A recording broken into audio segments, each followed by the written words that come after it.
어려움이 있더라도 지금 밀어붙이는 과정이라고 봅니다. 왜냐하면 지난번에 본인이 당대표 선거에서 박찬대 의원하고 붙었을 때 당심에서는 이겼거든요. 그런데 대의원 선거에서는 졌어요.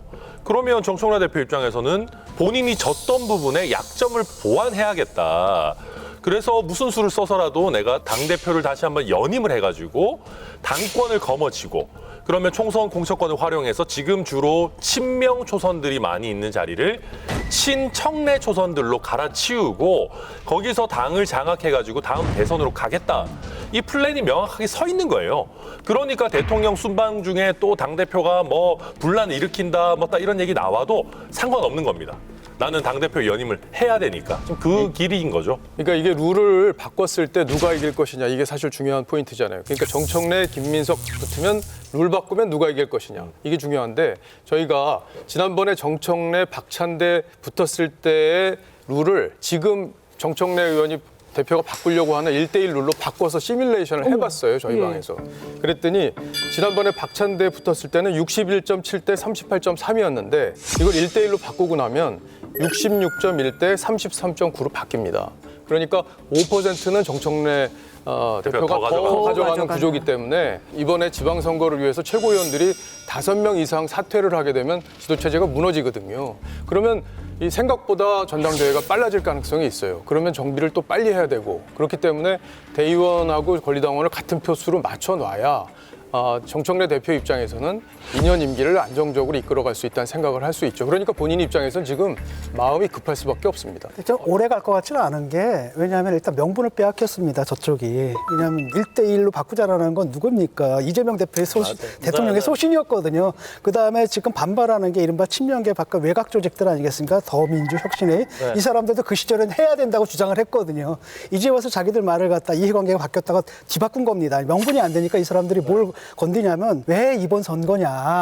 다음에 이제 그 당대표 선거 끝난 다음에 바꿔도 되는 거 아니냐인데 그 얘기를 못 하니까 뭐라 그러냐면 왜 대통령 순방 중에 그렇죠. 이런 거기 때문에 사실은 이거는 정청래 대표가 워낙 그 유리한 위치를 고수하고 있습니다. 차지하고 있기 때문에 저는 금방 정리될 것 같아요. 당 일각에서 어떻게 대통령실에서 좀 불편한 심기를 드러내는 건 사실인데 어떻게 생각하면 이재명 대통령 스스로 한 발언에 대한 자업자득이에요.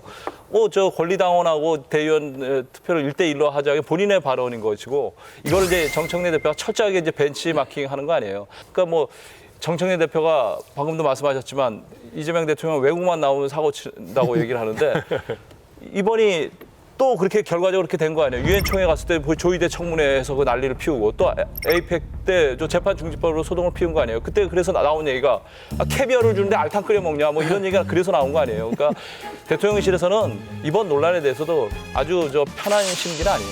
뭐 이런 얘기 하더라고요. 이제 외국 순방 나가셨을 때 대통령이 나갔을 때 꼭 정청래 대표가 사고를 친다. 그래서 호랑이 없는 굴에 여우가 왕노릇한다 이런 얘기가 있는데 역대 정부를 보면 이렇게 집권 초에 여당하고 갈등을 빚었던 적이 없어요. 그러니까 아주 초유의 일입니다.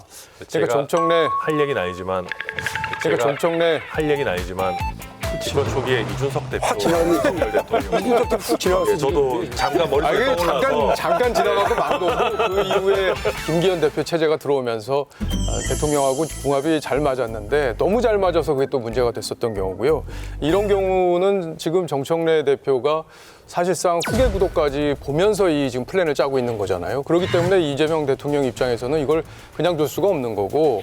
제가 이번에 약간 놀랬던 건 1인 1표 제도로의 이제 당원당규 개정을 앞두고 사퇴가 예고된 사람 중에 한 명인 이현주 최고위원이 그렇게 세게 이렇게 뭐 고성까지 지르고 들이받고 나가버린 거 아니겠습니까? 민주당이 지난 수십 년 동안 운영해온 중요한 제도를 충분한 수기 과정 없이 단 며칠 만에 밀어붙이기 식으로 폐지하는 게 맞느냐 하는 문제 제기입니다. 무조건 정해졌으니 무조건 따라오라라는 식의 방식은 민주적 절차에 부합하지 않는다 이렇게 생각합니다.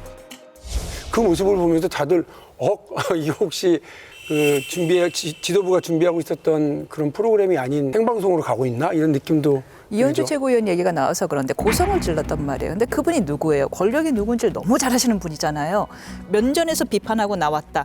이거는 결국 명천관 당권 헤게모니 싸움이 아니냐라는 해석이 있는데 어떻게 보십니까, 실장님? 그런 해석이 틀린 건 아니죠. 그래서 이제 개딸도 이제 청딸이 있고 명딸이 있다고 그러잖아요. 그래서 청딸이 있고 명딸이 있다고 그러잖아요. 그래서 아니 뭐 제가 만들어낸 말이 아니고요. 청딸이 많아요, 명딸이 많아요. 그거는 제가 세보지는 않았지만 지금 뭐 당에서는 뭐 청딸이 더 센 거죠. 정청래 대표가 다음 총선에 공천권을 쥐는데 정치인들이 어디에 줄을 서겠어요? 너무나 명확한 거죠. 청딸, 개딸, 뭐 청딸, 명딸 하는데 결국은 청딸들이 더 득세할 거라고 봅니다. 제가 봐도 요즘은 명딸보다 청딸이 조금 더 센 것 같거든요. 네. 근데 이현주 최고위원도 그거는 모르지 않을 거예요. 그럼 청딸들과 한번 싸우면서라도 이현주 최고위원이 이 정도로 박차고 나갔다? 저는 이재명 대통령의 뭔가 지시가 있었든 사인이 있었다. 지시가 아니더라도 시그널은 있었던 게 아니냐. 왜냐하면 이현주 최고위원이 이번에 민주당으로 유턴하면서 좀 쉽지 않지 않았나 했는데 이재명 대통령이 어쨌든 공천도 이렇게 뭐 줬다라는 표현은 어떤지 모르겠지만 받게 해주고 이렇게 갔기 때문에 이현주 최고위원이 여기서는 한번 이재명 대통령의 뜻에 반한다라는 거를 명확하게 좀 알리는 그런 역할을 맡았다라고 보고요. 아까 이제 뭐 이재명 대통령 1인 1표 자업자득이라고 하셨는데 정치인 입장에서 자기 말이 부메랑처럼 돌아와서 자기 발목 잡는 거 진짜 싫어하거든요. 그러니까 지금 본인이 억지로 모아놓은 대의원들, 친명계 대의원들 다 날아간다? 이재명 대통령 입장에서 굉장히 불쾌할 겁니다. 그래서 이현주 최고가 딱 먼저 나섰다. 그렇게 보입니다.